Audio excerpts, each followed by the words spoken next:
Seperti yang disampaikan Imam Ghazali, puasa itu kan ada levelingnya, ada yang awam, ada yang khawas, ada yang khawasul khawas.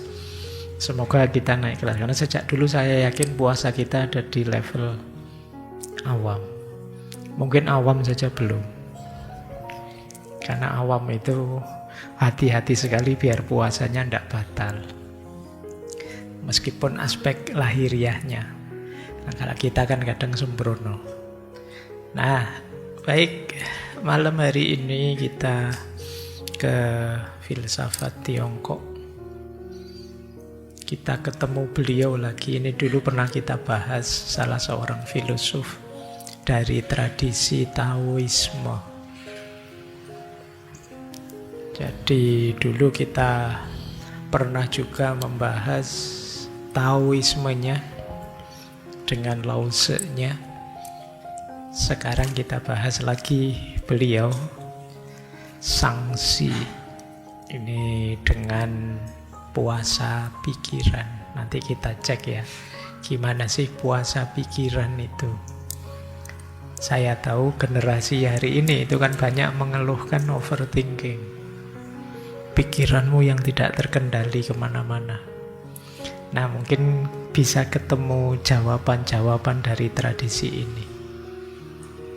Padahal beliau ini hidupnya ya sekitar 369 sebelum Masehi sampai 286 sebelum Masehi. Ini hidup beliau, era 10 kerajaan besar.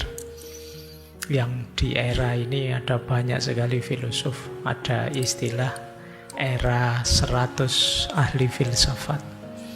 Karena di sini ada banyak tokoh-tokoh filosof termasuk Konfusius. Dulu pernah kita membahas Mohisme, termasuk Taoisme dan lain-lain. Baik, kita mulai ya. Ini mulainya agak telat, jadi saya tidak akan cerita biografi riwayat hidup. Buku tentang beliau judulnya sama, Zhuangzi, Zhangzi. Ini beliau ini dikenal orang yang hidupnya santai, bebas. Karena memang filosofi Taoisme dengan Taonya itu kan mengarahkan kita untuk hidup yang lebih bebas, seimbang, dan harmonis dengan alam. Kita review sedikit gagasan beliau yang nanti kita kenal dengan puasa pikiran, yang itu yang kalau istilahnya adalah Shinsai. Itu bagian dari Taoisme.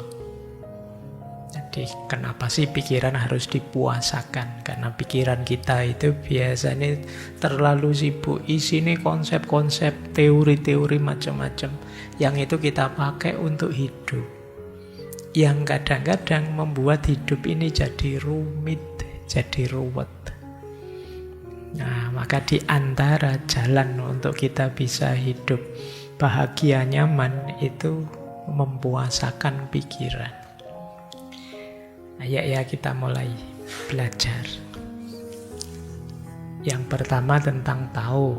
Tao dulu atau Dao itu dulu pernah kita bahas di sesi Taoisme ya. Ini menjelaskannya susah.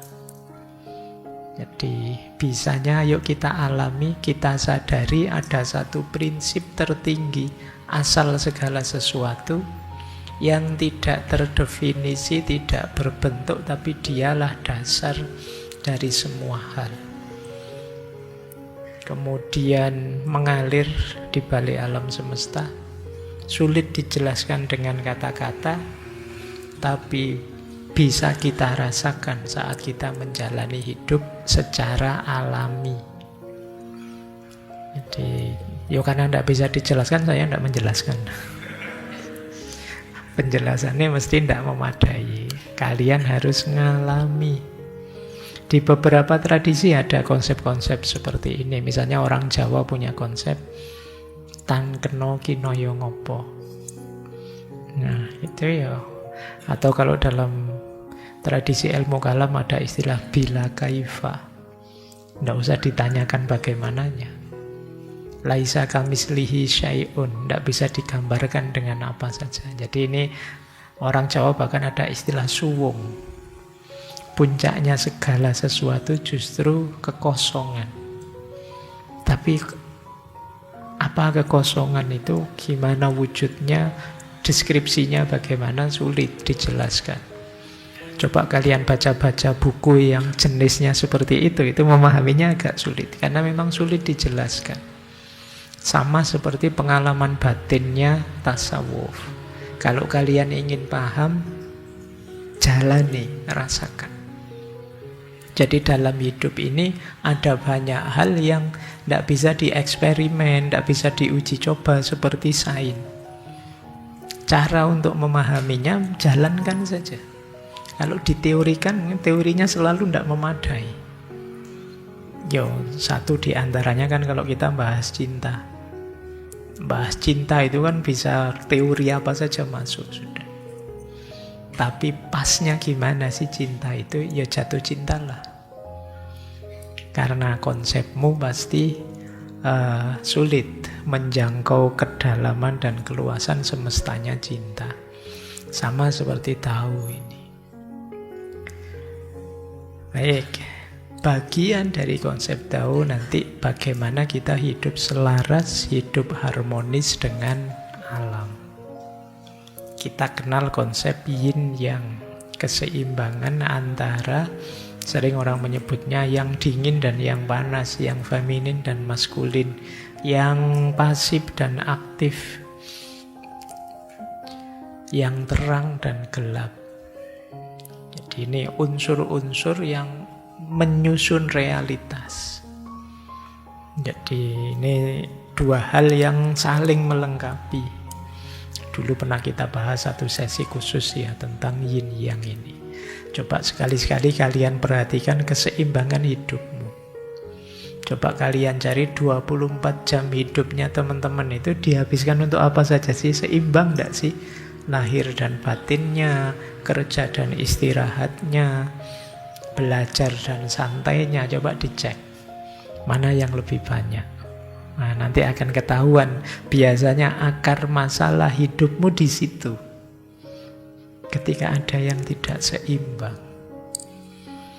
Kemarin ada yang tanya ke saya, Pak, saya itu introvert, sukanya menyendiri terus, tidak suka rame-rame bergaul, pokoknya saya suka di kamar. Tapi kok saya rasanya kadang-kadang kok ya kesepian ya Pak. Kadang-kadang pingin juga sih gabung sama teman-teman, pingin juga. Ya karena kalau kamu hanya hidup di satu kutub itu, ya sementara dirimu itu kompleks, ya pasti saja akan ada kegelisahan-kegelisahan tertentu dalam dirimu. Ya ada yin, ada yang. Nah, nanti kalau nyari pasangan juga gitu ya. Coba kalian analisis ini. Nggak usah, saya itu yin Pak, dia yang. Dalam dirimu ada yinnya, ada yangnya. Pasanganmu juga begitu. Tinggal kalian mengkombinasikannya. Selama ini kan orang melihat, wah saya itu yin, berarti nyari pasangan yang. Ya nggak begitu juga. Karena dirimu harusnya imbang unsur-unsurnya. Baik, ini kalau tak bahas nanti tidak jadi bahas yang puasa pikiran. Kemudian Wu Wei ini dulu kita bahas ya, ini hidup yang mengalir saja. Jadi kalau teman-teman, Pak saya hidup itu mengalir saja, asal bertanggung jawab seperti di konsep Wu Wei ini, saya kira ya luar biasa kalau teman-teman bisa. Kalau kalian kan ketika bilang hidup ini mengalir saja, itu kan untuk nutupi bahwa kalian sedang malas, tidak mau ngapa-ngapain. Wu Wei ini bukan malas, tapi mengalir, mengikuti dialektika hidup. Jadi tidak malah berhenti, bukan pasif, tapi bertindak secara alami, tidak memaksa. Baik, ini tahu ya, saya tidak detail, teman-teman bisa refer ke kajian-kajian dulu ketika saya bahas tema ini. Sekarang ke konsep sebelum ke puasa pikiran, ke Shinsai. Ada konsep namanya Ziran. Ziran ini artinya kehidupan alami. Jadi ini salah satu filosofi dari Zhangzi, bahwa untuk mencapai hidup bahagia, kita itu harus bisa hidup yang alami. Jadi jangan memaksa takdir. Wajar saja hidup ini kadang naik, kadang turun. Jangan terobsesi untuk mengontrol sampai detail. Pokoknya saya harus sukses, terus saya harus menang, terus itu sumbernya kegelisahan. Jadi ayo hidup secara alami saja. Nah, bagian dari konsep ini itu nanti yang kita sebut Shinsai. Shinsai itu yang puasa hati atau puasa pikiran. Ini penerjemahnya sebenarnya harus hati-hati. Saya menyebutnya puasa pikiran untuk memudahkan saja. Ada yang menerjemahkannya puasa hati. Kenapa? Ada perbedaan cara memahami antara tradisi timur dan barat tentang perangkat berpikir. Kalau dalam tradisi timur, paket atau perangkat berpikir dalam diri kita itu kompleks, tidak sekedar akal atau reason, tapi hati juga bisa jadi bagian untuk kita memahami atau menangkap pengetahuan. Ini mungkin teman-teman bisa membandingkan, kalau dalam bahasa Inggris ada istilah reason, ada istilah mind. Kalau mind ini bisa diterjemahkan intelijensi, yang itu tidak melulu akal. Jadi dulu pernah saya sebut ya, dalam diri kita ini paling tidak ada 6 perangkat yang bisa menangkap sesuatu. Selain akal ada panca indera, tapi kan juga ada naluri, insting. Kalian bisa suka dengan ini, suka dengan itu biasanya insting. Orang tua sayang sama anaknya itu insting. Kalian ingin menghindari bahaya itu insting. Kalian masuk ke masjid ini nyari tempat duduk yang paling enak, paling nyaman, itu instinktif saja. Jadi orang itu mencari kenyamanan, menghindari ketidakenaan, itu insting. Jadi tidak pakai belajar, tidak pakai kursus, itu kalian bisa sendiri, menyesuaikan sendiri, itu instinktif namanya. Ini juga bisa menangkap pengetahuan. Ada nurani yang sering disebut hati. Nurani itu ya tidak sama persis dengan reason tadi. Kalau ada temanmu misalnya sakit parah, uangnya habis, itu kalau kalian pakai reason saja, terus kalian cuek saja, itu kan dia yang sakit, bukan teman juga, bukan anak saya juga, bukan saudara, bukan apa, terserah dia lah, dia mau berobat apa enggak, sakit apa enggak. Kalau pakai akal sah kita begitu, tapi kalau pakai nurani mungkin rasanya ndak tega ya, maksud dia sakit, ndak bisa berobat, ya tak bantulah sedikit-sedikit. Itu nurani, itu hati. Jadi menangkapnya ndak pakai akal, tapi pakai nurani, pakai hati. Ada kalanya menangkapnya pakai intuisi, insting saja. Kalau insting ini pengetahuan yang hadir dalam diri kita tanpa diproses pakai rasio, pakai lain-lain, pokoknya rasanya kok ngerti saja. Kalau dalam agama ada ilmu laduni, ini sifatnya intuisi. Nah, nanti kita masih punya imajinasi. Ternyata alat kita banyak, meskipun nanti oleh paradigma modern dibatasi pengetahuan itu, yang paling bisa dipertanggungjawabkan ya akal dan panca indera itu saja, yang itu melahirkan sains. Tapi sebenarnya tradisi-tradisi lama termasuk tradisi timur ini menganggap bahwa tidak cuma itu yang bisa menangkap pengetahuan. Bahkan kalau dalam filsafat Islam kan bahkan disebut bahkan hati pun itu jadi pusatnya, jadi intinya. orientasi pemahaman kita. Hatinya cenderung kemana, kesitulah pemahaman akan diarahkan. Baik, jadi basicnya ini ya. Nanti untuk puasa pikiran itu dasarnya hidup alamiah. Ya mungkin termasuk kewajiban kita puasa 1 bulan itu untuk mengembalikan lagi ritme alamiah kita. Biar kita kembali lagi ke fitrah. Jadi hidup alami itu kan yang fitri, sesuai dengan fitrah kita.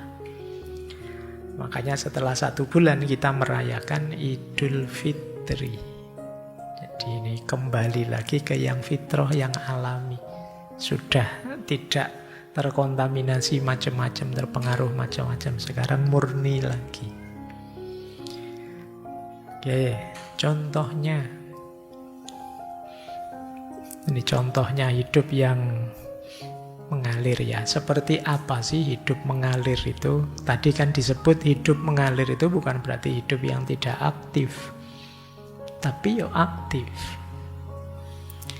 Hidup mengalir itu hidup pertama orang yang mampu menyesuaikan diri dengan perubahan. Tidak menutup mata bahwa dunia ini berkembang terus.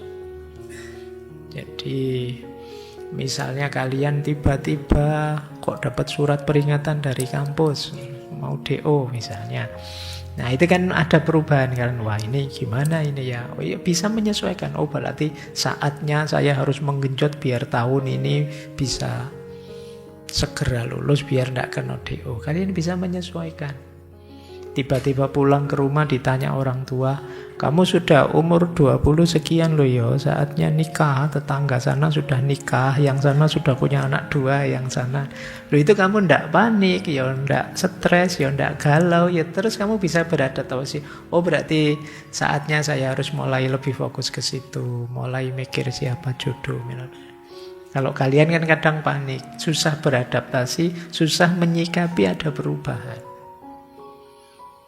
Kok ya tiba-tiba dipecat dari pekerjaan. Ya sudah mungkin ada yang lebih baik dibandingkan pekerjaan kemarin. Saatnya saya mencari lagi. Nah ini jadi hidup yang mengalir bisa menyesuaikan dengan perubahan.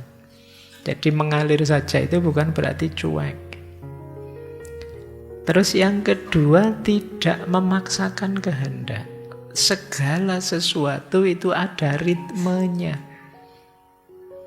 Ada polanya, jangan maksa. Hari ini kan di antara banyak problem kita itu ingin segera, ingin cepat, ingin mencapai ini, mencapai itu, tidak sadar proses. Jadi padahal semuanya ada siklusnya, ada polanya. Ingin pinter segera, ingin sukses segera, ingin lulus segera. Kemarin saya ikut ada seminar pendidikan itu temanya fast track. Jadi sekarang kamu kuliah itu ada jalur cepat. S1, S2 sekian tahun terus bisa lulus. Ya luar biasa bisa begitu. Tapi ya semoga kamu tidak tersiksa dengan itu. Jadi sebenarnya belajarkah, bekerjakah kalian menuju sesuatu kan ada prosesnya. Ikuti saja hukum sunnatullahnya. Dulu kita pernah belajar Vandana Shiva, betapa gelisahnya beliau ketika para petani berusaha melakukan rekayasa-rekayasa agar panen lebih cepat, lebih banyak, terus yang terjadi kerusakan ekosistem. Jadi tidak sabar mengikuti proses, ingin memaksakan kehendaknya. Nah ini kalian juga harus hati-hati ya. Pinter ya ada prosesnya. Harus sabar, tidak ujuk-ujuk terus bikin prompt di ChatGPT kan gampang Pak, itu langsung ada jawabannya. Iya sih gampang, cuma kan kamu langsung instan ke sana. Padahal setiap ilmu, setiap wawasan, setiap pengetahuan itu ada asal-usul, ada konteks, ada proses. Jadi jangan memaksakan kehendak. Mengalir itu begitu. Karena kadang-kadang kita itu kalau sudah punya keinginan, sudah tidak peduli kiri kanan. Nggak peduli efek ini, efek itu, yang penting terpenuhi. Kadang sampai lupa makan, lupa tidur. Ini namanya memaksakan kehendak. Yang ketiga, mengalir, alami, sesuai kodratnya. Itu saya tadi baca buku yang contohnya menarik. Pernikahan, perceraian itu alami saja. Pertemuan dan perpisahan juga alami. Kalau di tradisi lama kan jodoh itu ya ada durasinya masing-masing. Tidak cuma jodoh kita siapa, tapi durasinya berapa, itu saya kemarin baca itu juga ada durasinya. Jodoh kita ngaji hari ini sebenarnya rencananya 2 jam, cuma kan ada halangan-halangan, ya ketemunya paling 1,5 jam. Nah, ini yang disebut, ya memang mekanismenya begitu. Kalau kita tidak siap perubahan-perubahan seperti itu, hidup kita susah. Janjian jam 7, kamu kok datangnya jam 8, lu macet ya, tadi ada halangan ini, halangan. Wajar saja kok hidup itu kadang-kadang ada halangan. Seringkali memang ada macet. Jadi direncana jam sekian, tibanya jam segitu. Biasa saja, tidak harus ngegas. Cuma kan kita sering tidak sadar dengan ini. Pokoknya seolah-olah kita yang mengendalikan semuanya. Saya pernah kapan itu, zaman awal-awal saya ngaji masih pakai motor. Sudah tak hitung setengah jam nyampe.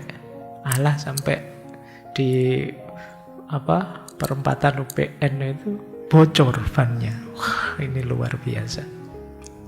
Kok yang dilalah, tidak jauh dari situ setelah nonton ada tambal ban. Ya saya tunggu, kok ya ternyata tambal bannya lama. Terus teman-teman WA, Pak ini jadi ngaji apa enggak Pak? Ini jadi kita. Jadi, cuma yang sabar ya ditunggu. Ternyata ada halangan. Loh, kalau kita tidak siap dengan hal-hal seperti ini, hidup ini berat. Karena hidup tidak akan selalu sama dengan bayangan dan keinginan kita. Kita harus punya kemampuan ini. Jadi ini yang disebut menjalani hidup secara alami dan tidak ngontrol semuanya. Dan pada akhirnya hidup yang fleksibel dan santai. Tidak usah panik, tidak usah ngegas, tidak usah terlalu tertekan kalau ada perubahan-perubahan dalam hidupmu. Kita tidak tahu loh, bahagia kita itu ada di titik yang mana. Kadang-kadang ya yang kita bayangkan bahagia di situ ternyata tidak bahagia sama sekali. Atau yang kita bayangkan susah, ini mesti sulit, ternyata asik juga. Jadi kita harus siap dengan apapun yang akan terjadi. Kalau mental kita ini, teman-teman yang banyak overthinking, insecure, itu mungkin bisa banyak dikurangi. Allah yang terjadi biar terjadi. Apapun yang terjadi saya siap kok.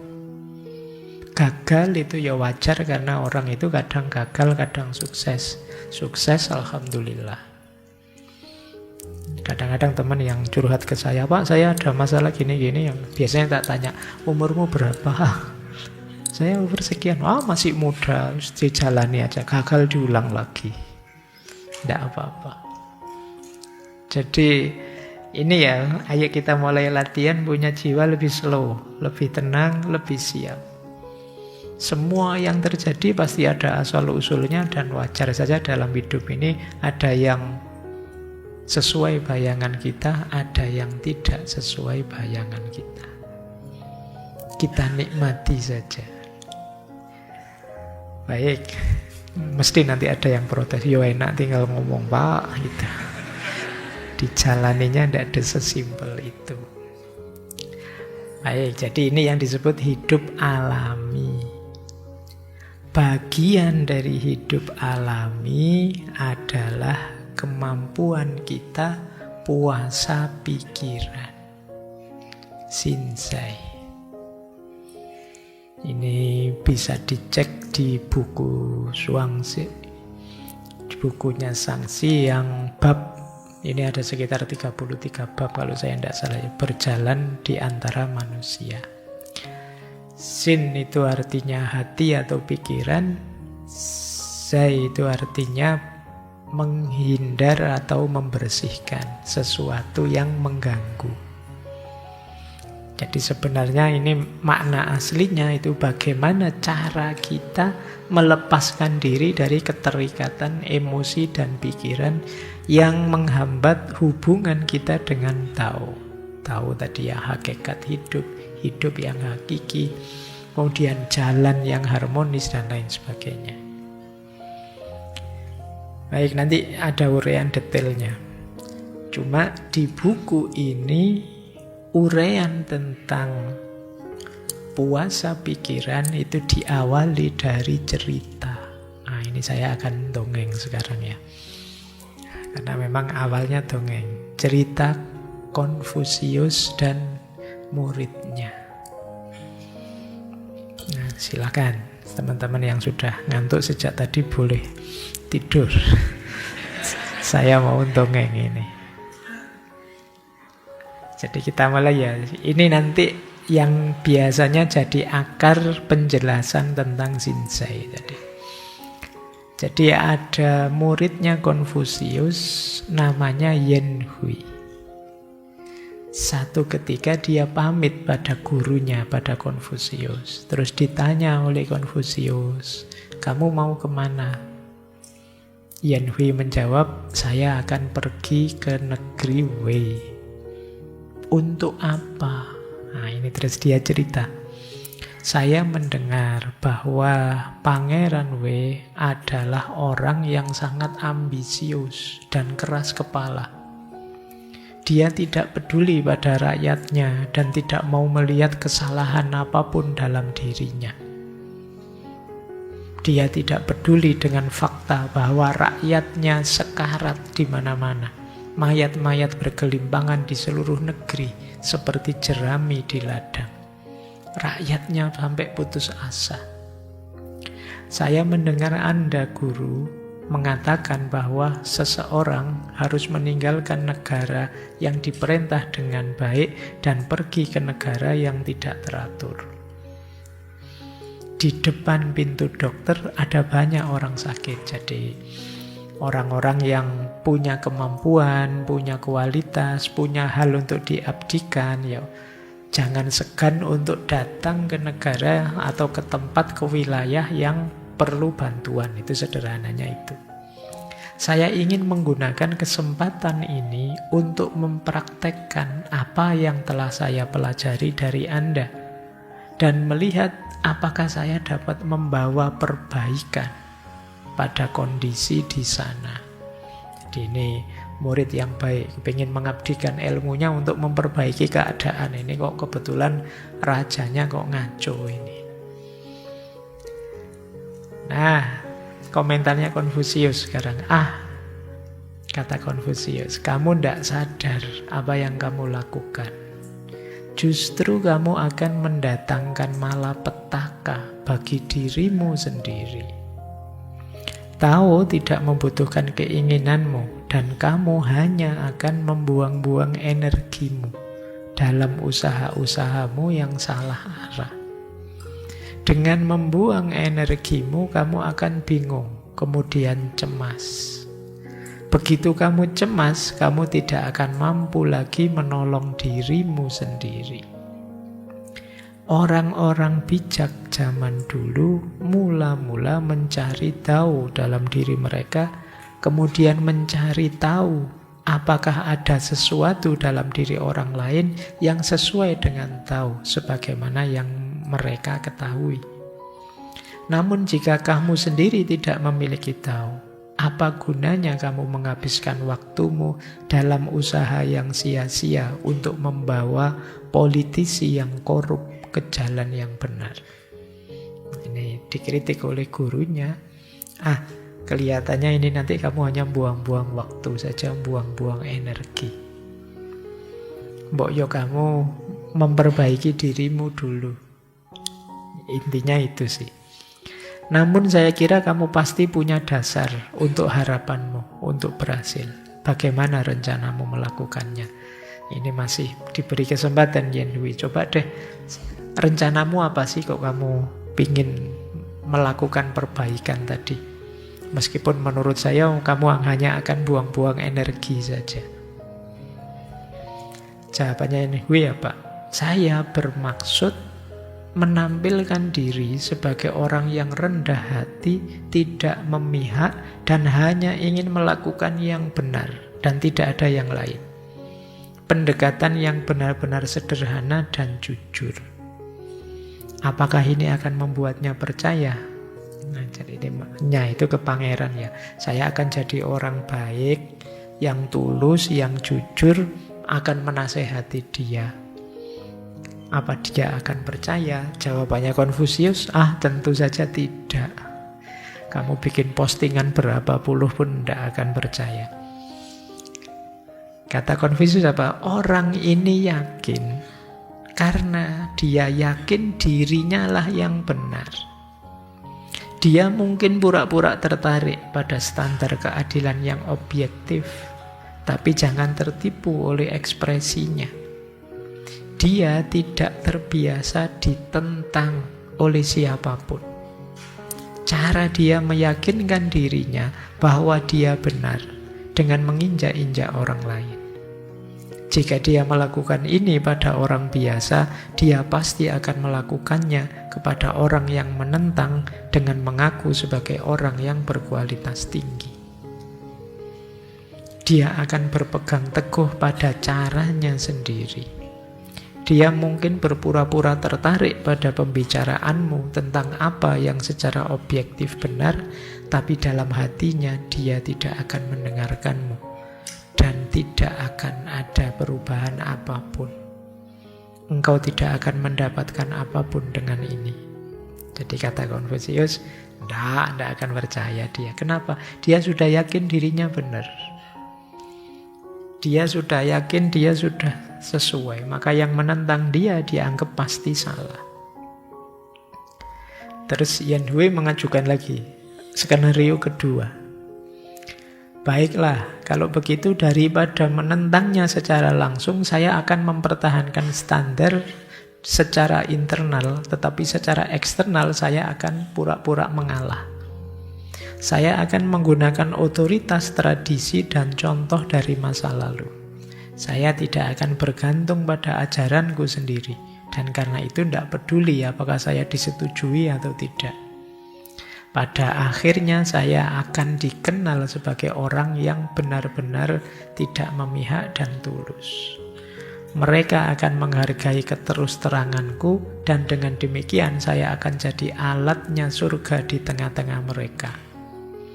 Dengan cara ini saya tampak tunduk dalam ketaatan pada pangeran seperti yang dilakukan orang lain, membungkuk, berlutut, bersujud, seperti seharusnya seorang pelayan, saya akan diterima tanpa celah. Kemudian orang lain percaya padaku dan secara bertahap menganggapku penting. Dan melihat bahwa aku hanya ingin membuat diriku berguna dan bekerja untuk kebaikan semua orang, maka aku akan jadi alatnya manusia. Sementara itu, semua yang ingin aku katakan akan diungkapkan dengan konteks tradisi kuno. Aku akan bekerja dengan tradisi suci para bijak kuno, meskipun apa yang kukatakan mungkin secara objektif merupakan kutukan atas perilaku pangeran. Tapi kan bukan aku yang mengatakannya, tapi tradisi itu sendiri. Dengan cara ini, aku akan sepenuhnya jujur namun tidak menyinggung perasaan. Jadi aku akan dapat menjadi instrumen tradisi. Apakah menurutmu pendekatanku tepat? Jadi skenario kedua, saya tidak akan ceramah-ceramah, nasihat-nasihat, nyuruh-nyuruh. Saya akan pura-pura mendekat, pura-pura patuh, tunduk, taat seperti yang lain. Terus kalau saya ngomong-ngomong yang jenisnya nasihat, saya tidak akan menurut saya atau sesuai ilmu saya, tapi mengikuti tradisi. Jadi kalau ngomong, ini kata nenek moyang lo ya, ini kata simbah-simbah lo ya, ini kata, dia punya skenario begitu, biar bisa menasihati Pangeran Wei ini. Kalau tadi kan langsung tutur-tutur, wahai raja kamu salah, kata Kata Confucius, tidak efektif gitu. Tidak ada orang berkuasa mau dituturi seperti itu. Oh, kalau begitu saya mau pura-pura saja patuh, tapi nanti ketika orang sudah menganggap saya orang baik, bagian dari mereka, saya memasukkan ajaran kebaikan, itu pun atas nama tradisi, tidak atas nama saya. Terus ditanya pada gurunya, kalau kayak gini efektif enggak? Tetap tidak. Jadi, kenapa tidak? Kata Confucius, kamu terlalu banyak rencana. Padahal engkau belum kenal siapa dan seperti apa pangeran itu dan bagaimana karakternya. Ya paling jauh kamu mungkin bisa selamat, bisa lolos, tapi tidak akan bisa mengubah apapun. Dia mungkin secara dangkal menuruti kata-katamu, tapi tidak akan ada perubahan hati yang nyata.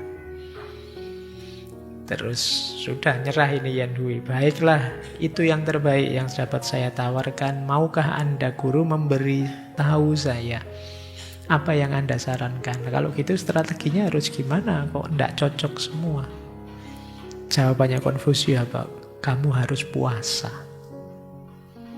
Tahukah kamu apa yang saya maksud dengan puasa? Mungkin tidak mudah, tapi cara yang mudah tidak datang dari Tuhan. Yan Hui yang merasa pinter, saya tahu, saya sudah terbiasa puasa. Di rumah saya miskin, kami tidak makan anggur, tidak makan daging berbulan-bulan. Itu kan puasa. Oke, kamu dapat menyebutnya puasa jika engkau suka, kata Confucius. Tapi itu bukan puasa hati atau puasa pikiran. Terus Yan Hui minta penjelasan. Katakan padaku, apa itu puasa hati atau puasa pikiran? Nah, di sini terus dijelaskan tentang puasa pikiran. Ceritanya panjang, tapi intinya nanti di sini. Kita lihat ya, apa sih puasa pikiran itu? Kata Confucius, satukan keinginanmu, jangan dengarkan dengan telingamu, dengarkan dengan pikiranmu. Tidak, jangan dengarkan dengan pikiranmu, tapi dengarkan dengan kimu, jimu. Mendengarkan berhenti dengan telinga, pikiran berhenti dengan pengenalan, tapi ki kosong dan menunggu semua hal. Dao berkumpul dalam kekosongan, kekosongan adalah puasa pikiran. Jadi ini pelajarannya agak dalam. Yang pertama, fokuskan keinginanmu. Kamu ingin apa? Di antara kelemahan kita hari ini, itu pikiran kita tidak karu-karuan bercabang-cabang. Ini yang membuat kadang-kadang kita kebingungan sendiri, apalagi hari ini ada banyak banjir informasi masuk ke kepala kita. Jadi fokus ya ke satu titik, keinginanmu itu apa. Setelah itu pahami. Cuma jangan sekedar mendengarkan dengan telinga. Itu berarti memahami di level materi apa saja yang masuk. Kalau pakai telinga itu kan ya suara saja yang masuk. Recorder pun bisa mendengarkan, kemudian dia merekam. Kalau bisa ya ke level pikiran. Tidak sekedar mendengarkan terus kita terpengaruh. Kalau bisa ya difikirkan, dipahami. Tapi pikiran pun masih kurang dalam. Kalau bisa ya dengan kimu. Ki itu daya vital hidup. Jadi kadang orang menerjemahkannya jiwa atau spirit. Pahami dengan jiwamu, tapi jiwa yang kosong, yang kamu buka. Nanti ada penjelasan detailnya. Jadi biarkan apa saja masuk secara alami, kemudian kamu ikuti ritmenya. Ini nanti sebenarnya maunya Konfusius apa? Kamu masuklah ke sana, mengalirlah bersama mereka, sebarkan vibrasi kebaikanmu. Di situ mereka pelan-pelan akan bisa berubah. Jadi mengikuti aliran hidup secara alami tadi. Jangan memaksakan kehendak, memaksakan keinginan, nabrak yang selama ini berjalan secara frontal, karena akan melahirkan kekacauan-kekacauan yang baru. Jadilah orang yang terbuka, mengikuti yang sedang terjadi, meskipun kemudian kita melakukan yang kita yakini baik, yang kita yakini benar, yang itu mungkin bisa berpengaruh ke sekeliling kita. Jadi ini konteks yang disebut puasa pikiran. Biasanya kita itu memaksakan hidup ini dengan ideal-ideal, teori-teori, konsep-konsep yang ada di kepala kita. Kemudian siapapun yang punya konsep yang berbeda dengan kita, kita tabraki semua satu-satu. Dan itu kemudian muncul aneka ragam masalah. Ayo mulai kita latihan puasa pikiran ini. Jadi, tadi kan Yan Hui itu digelisahkan oleh, wah ini ada problem ini, saya harus menyelesaikannya, saya harus hendak. Ada banyak problem, tapi kalau kita terdistraksi oleh banyak masalah, malah tidak fokus, kata dia. Maka fokuskan keinginanmu, buka dirimu lebar-lebar, ikuti aliran hidup. Jadi kosongkan pikiranmu, apa saja bisa masuk, kamu ikuti, dan pada akhirnya engkau akan mempengaruhi. Makanya puasa pikiran itu, kalau nanti kita detailkan ya, cirinya ada 5. Ini semoga besok kita 1 bulan bisa mulai latihan-latihan ininya. Puasa pikiran itu apa? Yang pertama, melepaskan ego dan keinginan. Jadi jangan terlalu terikat dengan pendapat pribadi, ambisi, atau keinginan-keinginan kita. Pertama-tama tetap kita harus belajar latihan mengikuti situasi yang ada. Ini latihan melepas ego ini kelihatannya simpel, tapi rasanya perlu latihan panjang. Kepala kita ini sudah terbentuk, terpola macam-macam sesuai latar belakang kita.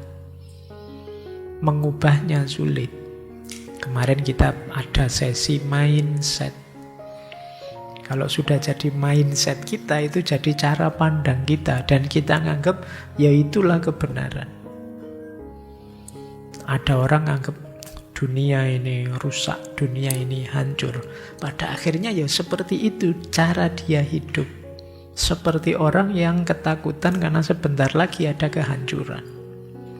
Tapi orang yang menganggap dunia ini anugerah, selama belum kiamat itu kesempatan kita berbuat baik, itu cara dia hidup pasti kebalikan dari yang tadi nganggap dunia ini kutukan.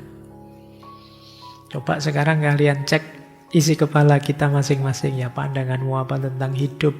Pandanganmu apa tentang Indonesia? Pandanganmu apa tentang dirimu sendiri? Pandanganmu apa tentang bidang keilmuanmu? Pandanganmu apa? Itu nantinya akan menentukan jalan hidupmu.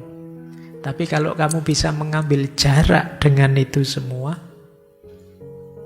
itu yang maksud puasa tadi, hidupmu akan lebih nyaman. Bukan berarti terus kamu buang pandangan itu, tapi kamu tidak akan memaksakan pandangan itu dalam hidupmu.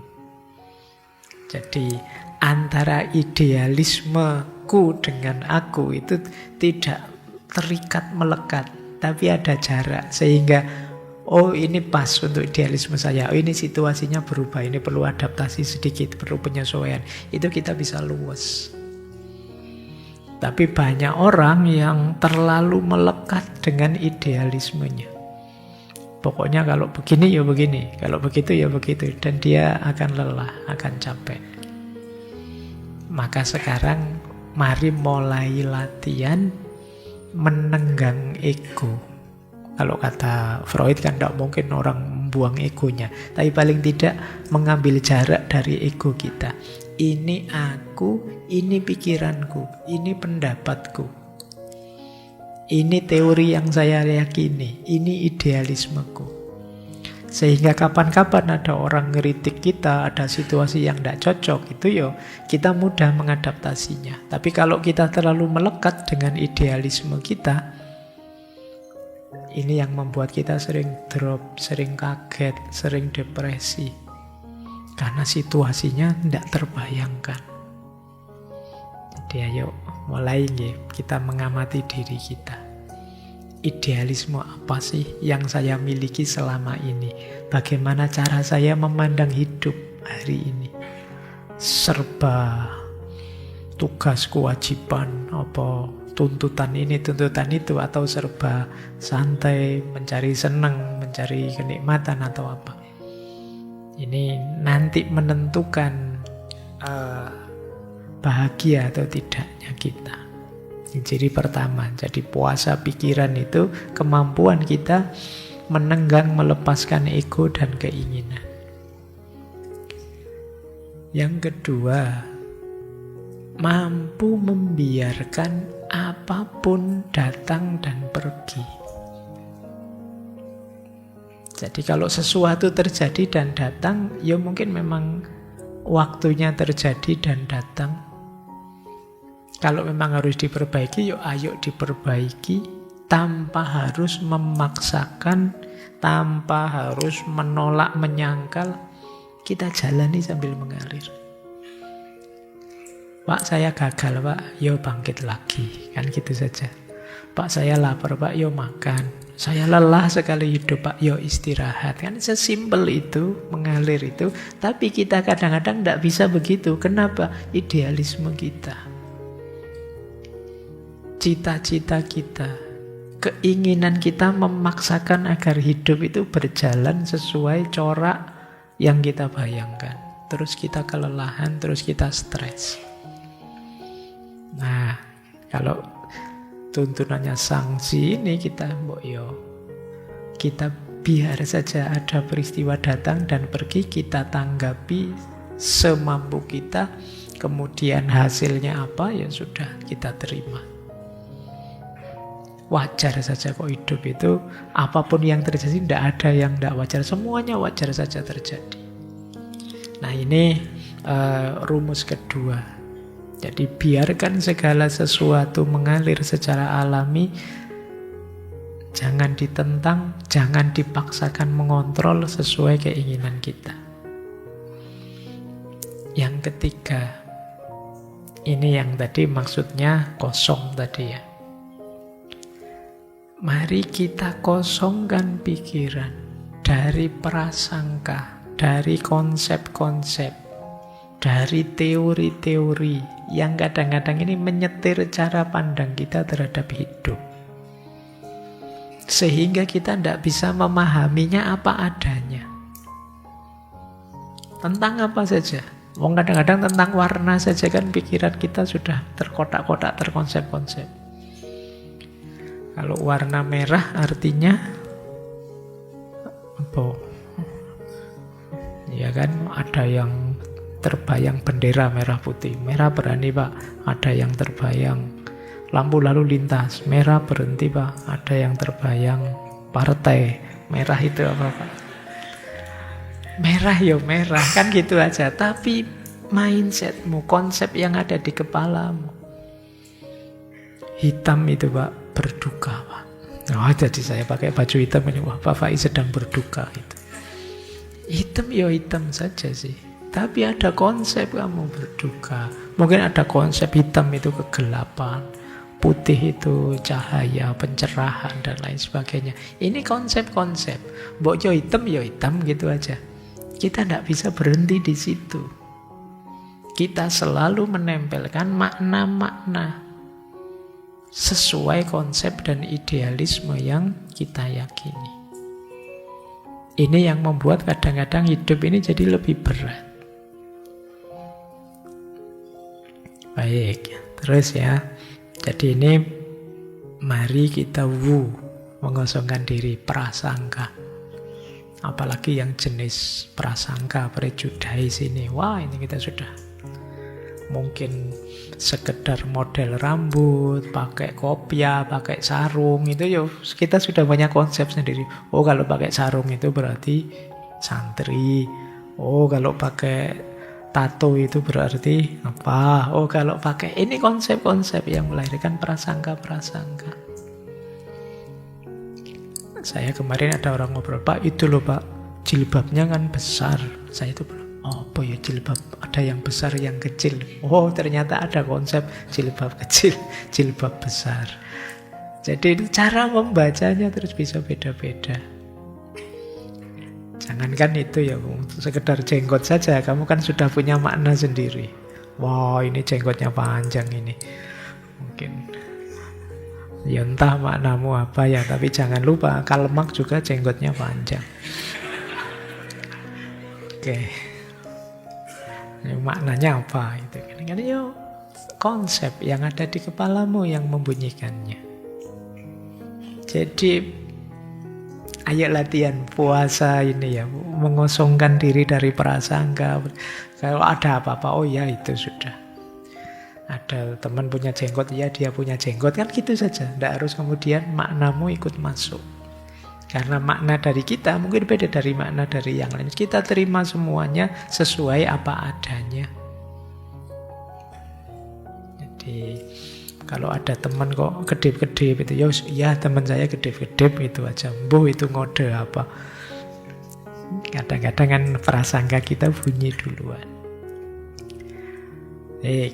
Dan yang keempat, puasa pikiran itu mengikuti tahu tadi ya. Mengikuti jalan menuju keseimbangan hidup yang lebih hakiki. Jangan mendikte kehidupan karena kita akan stres sendiri. Punya cita-cita, ayo kita usahakan, ayo. Tapi jangan merasa bahwa kita bisa mengontrol semuanya. Mari bersikap terbuka, kemudian memahami segalanya secara lebih alamiah. Baik, jadi intinya puasa pikiran itu 4 hal ini. Melenyapkan ego dan keinginan, membiarkan segalanya mengalir, datang dan pergi. Mengosongkan segala macam prasangka, konsep, teori yang bisa menghalangi kita memahami hidup ini apa adanya, dan mengikuti jalan tahu. Ini versinya taoisme kan. Jangan memaksakan atau mendikte kehidupan. Mari kita terbuka menerima segala yang alami dalam hidup ini. Nanti setelah ini uraiannya lebih detail ke beberapa yang berhubungan dengan puasa pikiran. Yuk, baik. Ambil nafas sebentar. Kelihatannya berat materinya, sambil minum juga boleh. Ya siapa tahu nanti bulan Ramadan kalian bisa mulai latihan. Karena di antara riyadhah yang agak berat itu memang ketika kita harus melawan diri kita sendiri. Ini sudah di banyak kitab disebutkan, bahkan di hadisnya Nabi itu, perang melawan diri kita ini lebih dahsyat daripada perang Badar. Perspektif kita, konsep-konsep kita, prasangka-prasangka, teori-teori di kepala kita, itu sering jadi dasar kita untuk memahami hidup. Itu pun secara kaku, tidak luas. Makanya diajarkan wuwe tadi, mengalir. Mengosongkan diri dan mengalir mengikuti ritmenya Allah.